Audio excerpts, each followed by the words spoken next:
Bebek dan sepatu roda. Didi si bebek menemukan sepatu roda. Ia terjatuh berkali-kali tapi terus mencoba.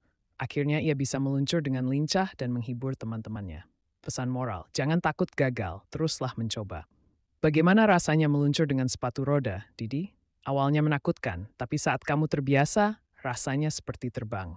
Apa rahasia keberhasilanmu?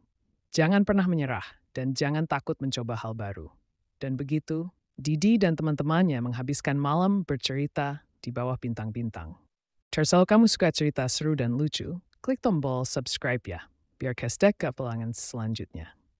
Semut yang suka bernyanyi. Sasa semut kecil suka bernyanyi saat bekerja. Teman-temannya kesal, tapi suatu hari mereka lelah dan Sasa bernyanyi membuat semua semangat kembali. Pesan moral, bakat unik bisa membantu banyak hal.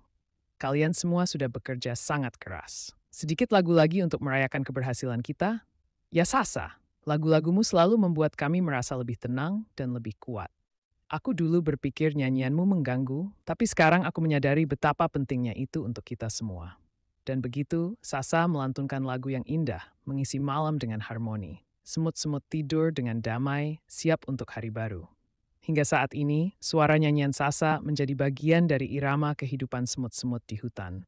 Sebuah pengingat bahwa hal-hal kecil bisa membuat perubahan besar. Kalau kamu suka cerita seru dan lucu, klik tombol subscribe ya, biar kestek ke pelangan selanjutnya. Tupai tukang bersih-bersih. Tupi si tupai senang membersihkan hutan. Awalnya hewan lain mengejeknya, tapi saat badai datang, rumah tupi yang bersih jadi tempat berlindung semua. Pesan moral, menjaga kebersihan membawa kebaikan. Tupi, terima kasih untuk tempat berlindungmu. Aku benar-benar tidak tahu apa yang akan kami lakukan tanpa kamu. Dulu aku pikir kamu buang-buang waktu, sekarang aku tahu lebih baik. Mari kita jaga hutan ini bersama-sama, teman-teman. Iya, mari kita hari ini. Melihat usaha Tupi, kini semua hewan bekerja merawat hutan. Kebersihan membawa ke kebersamaan dan kedamaian. Dengan kerjasama, hutan damai dan indah mengingatkan kita akan pentingnya menjaga kebersihan. Kalau kamu suka cerita seru dan lucu, klik tombol subscribe ya, biar kestek ke pelangan selanjutnya. Di sebuah desa yang tenang, hiduplah Lala, seekor ayam kecil yang baik hati. Saat mencari makan, Lala menemukan sesuatu yang berkilau di tanah. Wah, batu apa ini? Berkilau sekali, Lala berkata terkejut. Ternyata batu berkilau itu adalah permata dari kalung ibu bebek yang hilang. Lala segera mencari ibu bebek untuk mengembalikan permata itu. Ibu bebek, saya menemukan permata ibu yang hilang. Lala berkata dengan gembira. Lala berkata, ya ampun Lala, terima kasih banyak. Kamu sangat baik, ibu bebek berkata terharu. Ibu bebek berkata, semua hewan di desa memuji kebaikan Lala. Lala sangat senang bisa membantu ibu bebek. Pesan moral dari cerita ini adalah saling membantu kita disayangi. Kalau kamu suka cerita seru dan lucu, klik tombol subscribe ya, biar kestek ke pelangan selanjutnya. Di sebuah hutan yang rindang, hiduplah Tako, seekor kura-kura yang bijaksana. Tako menjaga sebuah jamur ajaib yang memiliki kekuatan penyembuhan. Dia sangat sabar dan tidak serakah, selalu menjaga jamur itu dengan sepenuh hati. Aduh, perutku sakit sekali, singa mengerang lemah. Suatu hari, singa raja hutan jatuh sakit. Dia mengerang kesakitan. Melihat penderitaan singa, Tako dengan tulus hati menawarkan jamur ajaib.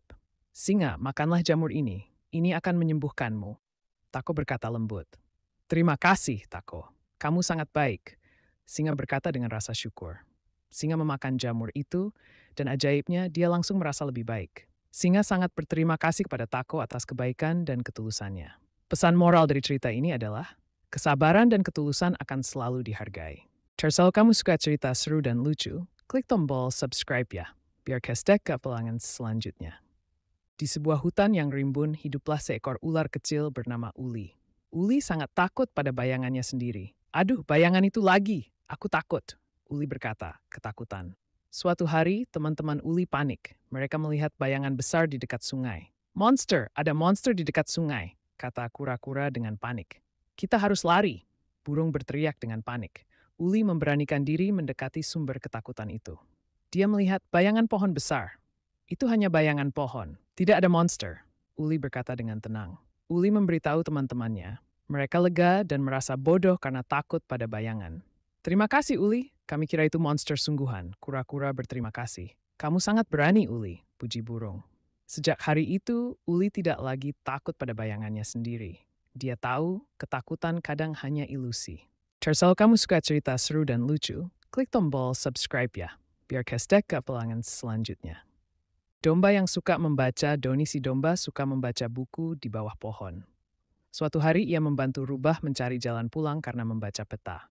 Pesan moral, ilmu pengetahuan sangat berguna. Kamu tahu rubah, banyak hal di dunia ini bisa kita pelajari dari buku. Benar sekali, Doni. Petualangan apa lagi yang bisa kita temukan hari ini? Lihat halaman ini tentang bintang di langit. Mungkin kita bisa mempelajarinya dan mencari rasi bintang malam ini. Hebat. Ayo kita tandai dan lakukan penelitian nanti. Dengan pengetahuannya, Doni dan Rubah mengarungi malam, belajar lebih banyak tentang bintang. Lihat, Rubah, itu rasi bintang Orion. Yaitu dia. Ilmu yang kita pelajari menuntun kita lebih dekat dengan alam. Pengetahuan membuka jalan untuk petualangan tanpa batas. Kalau kamu suka cerita seru dan lucu, klik tombol subscribe ya, biar kestek ke pelangan selanjutnya.